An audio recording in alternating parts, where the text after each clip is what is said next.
Okay.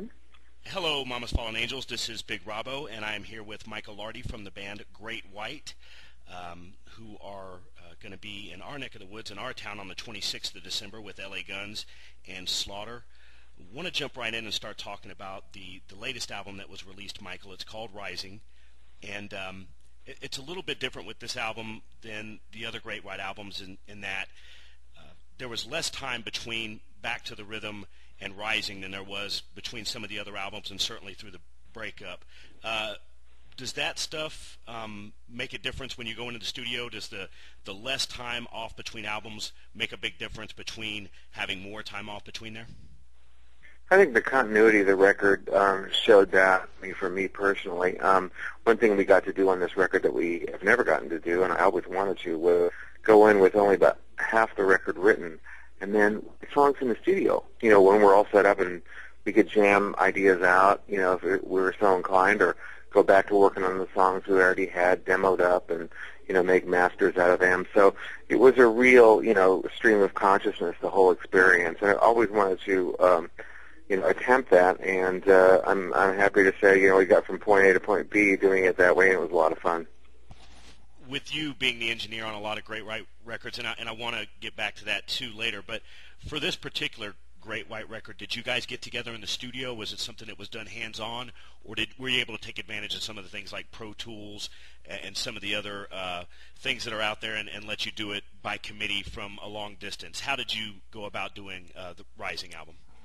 This time we decided, I had the intention of doing the drums and the bass at Audie's house. I helped him build a little drum room with a little Pro Tools studio at his residence out in San Bernardino, and we were just going to record the drums and the bass there, and I was going to take my stuff, take the stuff back to Phoenix to my home studio, and we're going to do guitars and vocals and whatever other overdubs there were, but everybody was having such a great time. Four of the guys live in L.A. It just made a lot more sense for one guy to be away from home.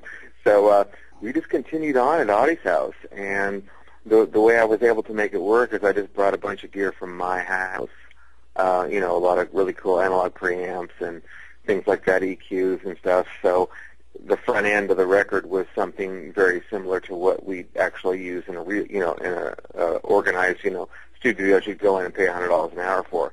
So it had the feel of home and the relaxation of that whole thing, but technologically speaking, it had everything we needed to make it a good-sounding record. With that stuff being new and also Back to the Rhythm being released not too long ago, Michael, does a lot of that stuff find its way into the new set when you go out on tour, or do you hit people with the old stuff first? How does the new stuff kind of work into the set with the old stuff? For us, it's always been kind of like 2, maximum 3 from any new record, just because, I think your fans have been with you for us now going on 28, 29 years, and you have I think a joy and an obligation to some extent to play the songs that they helped give you a career for. Like, obviously, you could say, well, I might be a little tired of Once Bitten, Twice Shy, but, I'll be damned if, a song like that wasn't one that brought us from, one level to certainly a much higher level. Song like Rock Me, same thing, And these are not songs that we tire of because we always think of the fact that every night we play, it's a new group of people, a new audience, a new view. So there's a lot of freshness to it, even playing the old stuff. But as far as the new stuff, I think we're doing 1 or 2 from Back to the Rhythm, and we're doing 2 from Rising. So, between that and the other 12 or 13 songs that we have from the previous records, we feel a pretty good set for about 95, 100 minutes. When I talk to people in the music industry that I talk to from a melodic rock standpoint, I kind of say our rock or heavy metal, but everything from Poison to Warrant to Whitesnake and certainly to Great White, we really feel as the music industry changes, Michael, that means that the way bands do business certainly has to change. And now musicians are more touring musicians. You kind of have to sing for your supper, Michael, as you know. Do you kind of feel as you go out in front of these folks and play live that our brand of rock and roll, certainly the blues-based rock sound that Great White has done real well with over the years, do you kind of feel like that's coming back into the forefront a lot?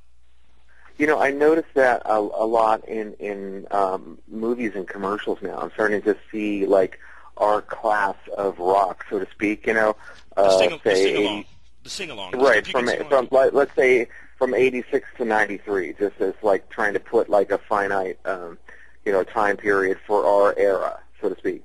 I'm starting to see that in the main consciousness of America, like TV commercials, in movies.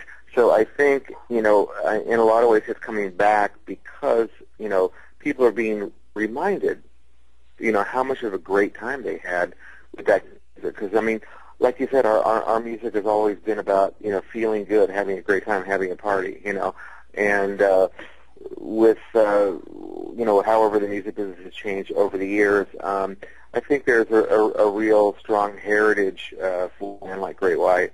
And one of the things we notice that we love is we'll sit out there and see multi-generational fans in the audience.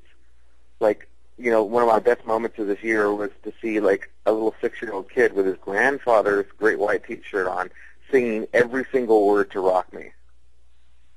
Right. It just makes you feel that music is still really relevant and really viable. Well, we hope so. I mean, we've just always done what we've done and been very lucky to have a career as long as we've had. Right, and there was some conflicting stuff when I was doing the research for this interview, Michael. Is it Frontier's record that released the Rising album, or is it still Shrapnel, or is it kind of a combination for both?